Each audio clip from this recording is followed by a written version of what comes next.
The Gospel of Matthew, chapter 12. At that time, Jesus went on the Sabbath day through the grain fields. His disciples were hungry and began to pluck heads of grain and to eat. But the Pharisees, when they saw it, said to him, "Behold, your disciples do what is not lawful to do on the Sabbath." But he said to them, "Haven't you read what David did when he was hungry, and those who were with him? How he entered into God's house and ate the showbread, which was not lawful for him to eat, nor for those who were with him, but only for the priest. Or have you not read in the law that on the Sabbath day the priest in the temple profane the Sabbath and are guiltless? But I tell you that one greater than the temple is here. But if you had known what this means, I desire mercy and not sacrifice, you wouldn't have condemned the guiltless. For the Son of Man is Lord of the Sabbath." He departed from there and went into their synagogue. And behold, there was a man with a withered hand. They asked him, "Is it lawful to heal on the Sabbath day?" so that they might accuse him. He said to them, "What man is there among you who has one sheep, and if this one falls into a pit on the Sabbath day, won't he grab on to it and lift it out? Of how much more value then is a man than a sheep? Therefore it is lawful to do good on the Sabbath day." Then he told the man, "Stretch out your hand." He stretched it out, and it was restored whole, just like the other. But the Pharisees went out and conspired against him, how they might destroy him. Jesus, perceiving that, withdrew from there. Great multitudes followed him, and he healed them all, and commanded them that they should not make him known, that it might be fulfilled which was spoken through Isaiah the prophet, saying, "Behold, my servant whom I have chosen, my beloved in whom my soul is well pleased. I will put my spirit on him. He will proclaim justice to the nations. He will not strive, nor shout, neither will anyone hear his voice in the streets.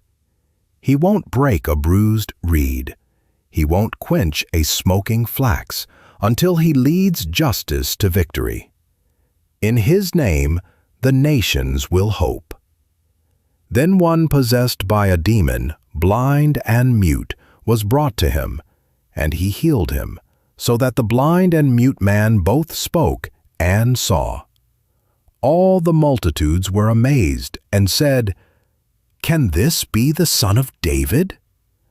But when the Pharisees heard it, they said, "This man does not cast out demons except by Beelzebul, the prince of the demons." Knowing their thoughts, Jesus said to them, "Every kingdom divided against itself is brought to desolation, and every city or house divided against itself will not stand. If Satan casts out Satan, he is divided against himself. How then will his kingdom stand? If I by Beelzebul cast out demons, by whom do your children cast them out? Therefore they will be your judges. But if I by the Spirit of God cast out demons, then God's kingdom has come upon you. Or how can one enter into the house of the strong man and plunder his goods, unless he first bind the strong man? Then he will plunder his house. He who is not with me is against me, and he who doesn't gather with me scatters. Therefore I tell you, every sin and blasphemy will be forgiven men, but the blasphemy against the Spirit will not be forgiven men. Whoever speaks a word against the Son of Man, it will be forgiven him.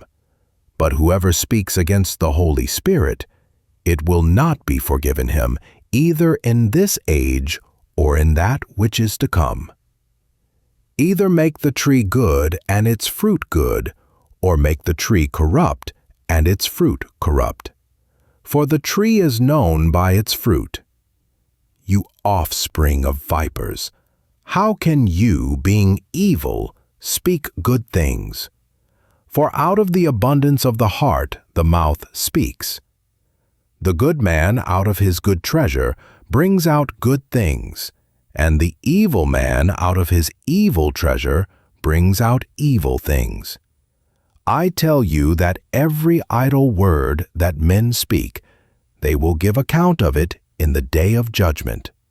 For by your words you will be justified, and by your words you will be condemned. Then certain of the scribes and Pharisees answered, Teacher, we want to see a sign from you. But he answered them, An evil and adulterous generation seeks after a sign. But no sign will be given to it but the sign of Jonah the prophet. For as Jonah was 3 days and 3 nights in the belly of the huge fish, so will the Son of Man be 3 days and 3 nights in the heart of the earth. The men of Nineveh will stand up in the judgment with this generation and will condemn it. For they repented at the preaching of Jonah, and behold, someone greater than Jonah is here. The queen of the south will rise up in the judgment with this generation and will condemn it. For she came from the ends of the earth to hear the wisdom of Solomon, and behold, someone greater than Solomon is here. When an unclean spirit has gone out of a man, he passes through waterless places seeking rest and doesn't find it. Then he says, I will return into my house from which I came. And when he has come back, he finds it empty, swept, and put in order. Then he goes and takes with himself 7 other spirits more evil than he is, and they enter in and dwell there. The last state of that man becomes worse than the first. Even so will it be also to this evil generation. While he was yet speaking to the multitudes, behold, his mother and his brothers stood outside seeking to speak to him. One said to him, Behold, your mother and your brothers stand outside seeking to speak to you. But he answered him who spoke to him, Who is my mother? Who are my brothers? He stretched out his hand toward his disciples and said, Behold, my mother and my brothers. For whoever does the will of my Father who is in heaven, he is my brother and sister and mother.